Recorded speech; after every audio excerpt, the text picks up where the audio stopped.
Welcome to law followers. మనది కాని వస్తువు మనకు ఎక్కడైనా దొరికినప్పుడు దాన్ని మనం పోలీస్ స్టేషన్లో సబ్మిట్ చేయాలి. అంతేగాని మనకు దొరికిందని చెప్పి మన ఇంటికి పట్టుకెళ్ళిపోయి లేదా మన బీరువాలోనో లేదా మన ఇంట్లోనో దాన్ని దాచుకోకూడదు. అలా దాచుకుంటే చట్టరీత్యా నేరం. ఒకవేళ మీకు దొరికిన వస్తువు మీ దగ్గర ఉందని ఎవరైనా చూసి పోలీసులకు ఇన్ఫామ్ చేసినట్లయితే మీపై కఠినమైన చర్యలు తీసుకోబడతాయి. Indian contract act 1872 of under section 71 finder of goods. ఎవరికైతే ఏదైనా దారిలో లేదా రోడ్డు మీద ఒక వస్తువు దొరుకుతుందో ఆ వస్తువుని పోలీస్ స్టేషన్లో అప్పచెప్పాలి, పోలీస్ స్టేషన్లో సబ్మిట్ చేయాలి. అలా చేయకుండా దాన్ని మీరు సొంత వస్తువులాగా ఉపయోగించుకుంటే మీరు శిక్షకు అర్హులు.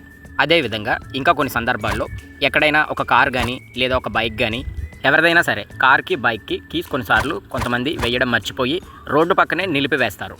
అలాంటి సందర్భాల్లో కూడా కొంతమంది ఆ కార్ని బైక్ని తీసుకెళ్ళి సొంత ప్రయోజనాలకు వాడుకుంటారు.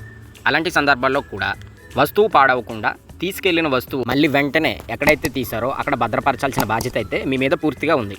లా తెలుసుకోండి, తెలుసుకోకపోతే ఎలా? మరింకెన్నో లీగల్ విషయాల కోసం మన ఛానల్ని ఇప్పుడే సబ్స్క్రైబ్ చేయండి. Thank you.